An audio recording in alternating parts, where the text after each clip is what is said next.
Okay, good morning guys, Teacher A here and welcome to Gr.9 sa Amerika. So for today, ang lesson natin ay grade 9, which is, as you can see, solving rational equations transformable to quadratic equations. So may nagpadala sa atin ng copy ng module, nagpapatulong kung paano sagutan yung learning task number 3. So meron tayong tatlong example wherein ita-transform natin ang given into quadratic equation, and then after natin i-transform, hahanapin natin yung roots. Okay? So number 1, 1 over x plus x over 2 is equal to 11 over 6. So katulad sa fraction, ang first step, kailangan kunin natin yung LCD. Bakit?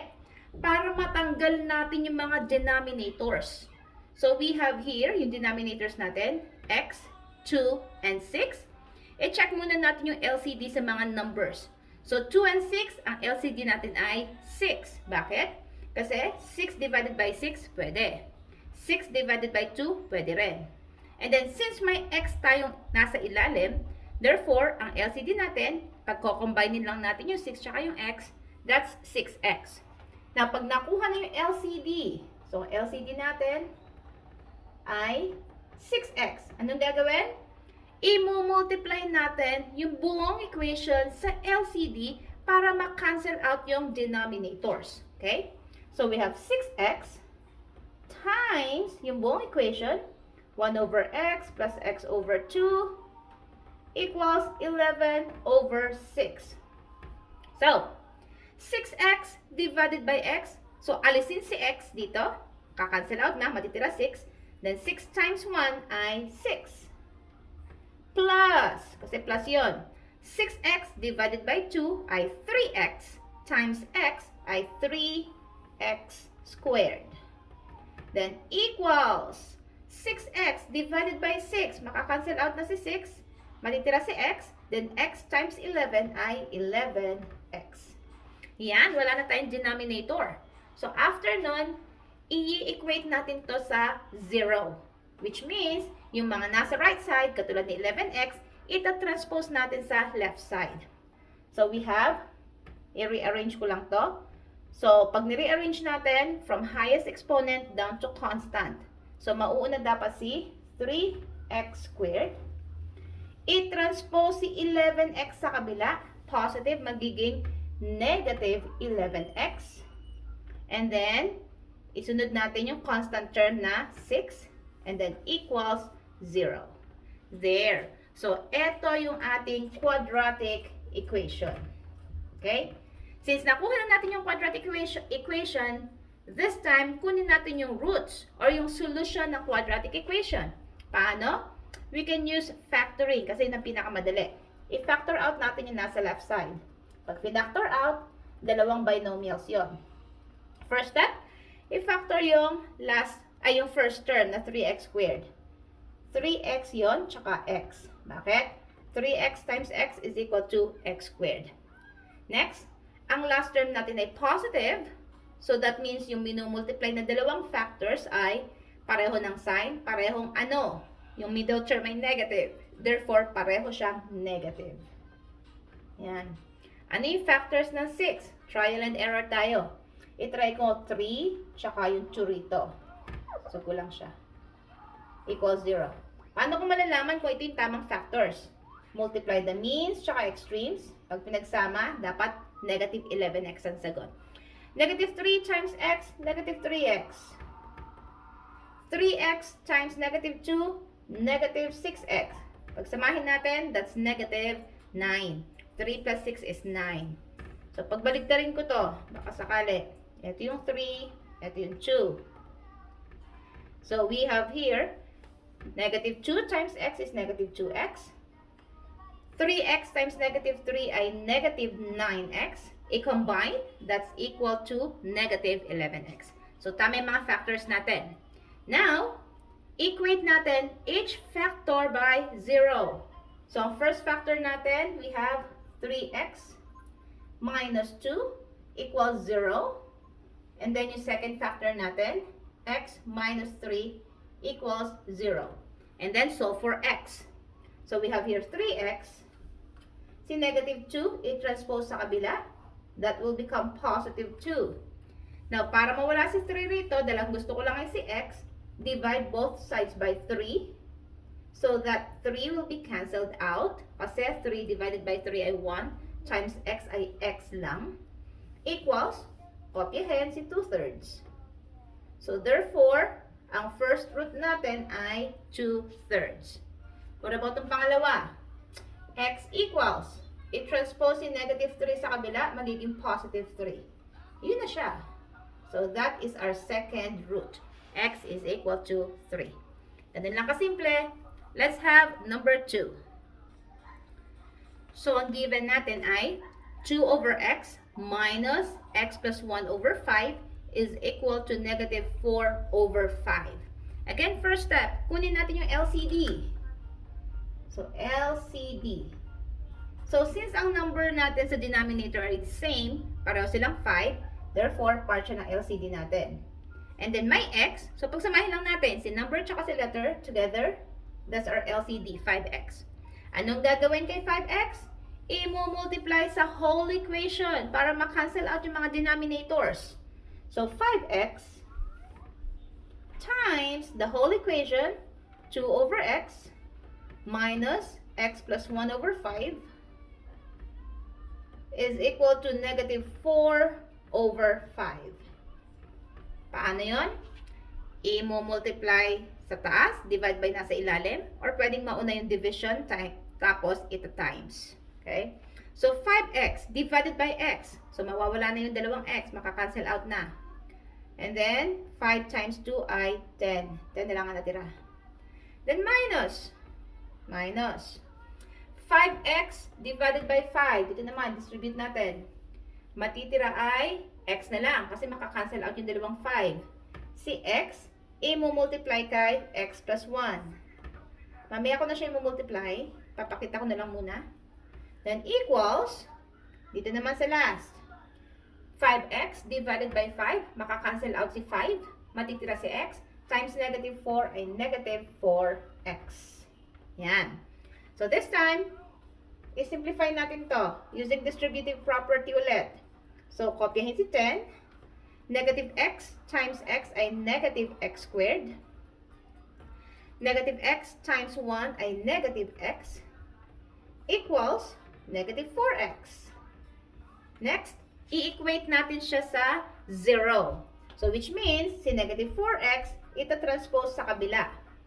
So, i-rearrange ko na siya. Highest exponent down to constant term. So, mauuna si negative x squared. And then, minus x. Tapos, si negative 4x nilipat sa kabila, magiging positive 4x. And then, si 10, hindi ko naman siya ililipat ng left to right or right to left. Nasa left pa rin siya. Ilalagay ko lang siya sa dulo. So, it will still be positive. And then, equals 0. And then, next step natin, combine natin yung similar terms. So, kopyahin ko muna si negative x squared. Negative x plus 4x, may 1 yun. Different signs, i-subtract. 4 minus 1 ay 3. So, we have plus 3x. And then, plus 10 equals 0. Ito na ba yung quadratic equation natin? Not yet. Kasi, yung first term natin negative. Kailangan positive siya. Paano gagawin? Multiply natin by negative 1. Or divide by negative 1. Or shortcut, ibahin nyo yung sign ng lahat ng terms. Okay? So, negative x squared, magiging positive x squared. Positive 3x, magiging negative 3x. Positive 10, magiging negative 10 is equal to 0. Yan. So, eto ngayon ang ating quadratic equation. Okay? Now, isolve natin yung roots ng ating equation. Paano? Factoring method na lang ulit para mabilis. So, pag pinactor out natin, dalawang binomials, then equals 0. Factor the first term, x squared, that's x and x. Since wala tayong a, 1 lang siya, that means simple lang ang pagpa-factor. Yung second natin, second step is i-factor out yung negative 10, which means mag-isip ng dalawang number kapag minultiply ay negative 10. Pag kinombine ay negative 3. So, since negative siya, that means magkaiba ng sign yung factors niya. Isang positive, isang negative. Since negative ang middle term, ibig sabihin negative yung mas malaking number. Ano yung factors ng 10? So, we have 5 and 2. Tama ba tayo? Check natin. This is negative 5x. This is positive 2x. Pag pinag-combine is negative 3x. So, ayun. Tama tayo. Tama yung factors natin.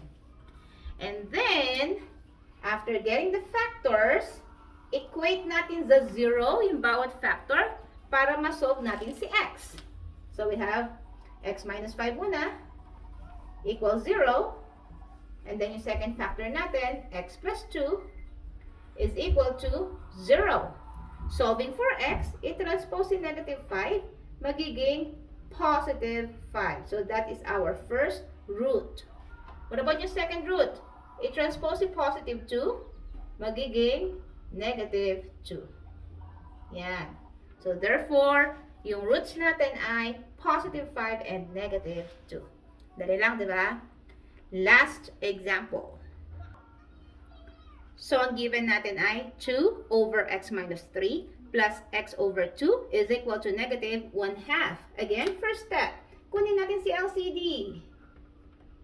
LCD natin, parehong may 2 doon. So, kunin natin si 2. Kasi yung isa pang denominator natin ay x minus 3.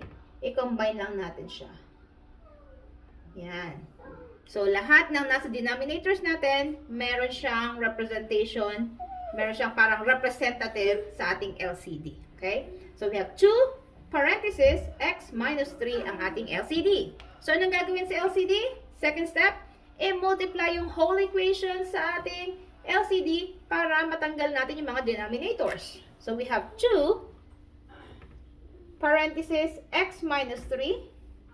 And then, i-multiply natin sa buong equation.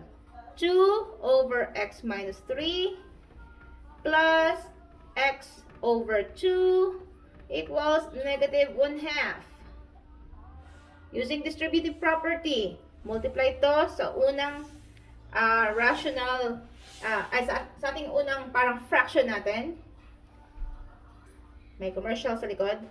So, we have 2 times x minus 3 divided by x minus 3. Makakancel out na si x minus 3 kasi pareho sila. Matitira si 2 times 2 ay 4. And then, ito naman sa kabila. 2 parenthesis x minus 3 divided by 2. Si 2 naman na makakancel out. Matitira si x minus 3. So, plus si x. I-multiply kay x minus 3. Then, equals. Dito naman sa last. 2 parenthesis x minus 3 divided by 2. Makakancel out si 2. Matitira si x minus 3. Pero may negative 1 doon. So, negative 1 times x minus 3. Yan. So, simplify muna natin yung mga parenthesis. Using distributive pa din, katulad kanina. So, kopyahin si 4 plus x times x ay x squared. X times negative 3 ay negative 3x. Equals. Negative 1 times x ay negative x. Negative 1 times negative 3 ay positive 3. There. And then after that, equate natin siya sa 0. So, i-rearrange ko na siya. Starting from doon sa may highest exponent, then down to the constant term. So, I have x squared. And then minus 3x. Meron akong negative x sa kabila. Ita-transpose ko na siya. Magiging positive x. And then, i-rewrite ko lang si positive 4 dito sa dulo.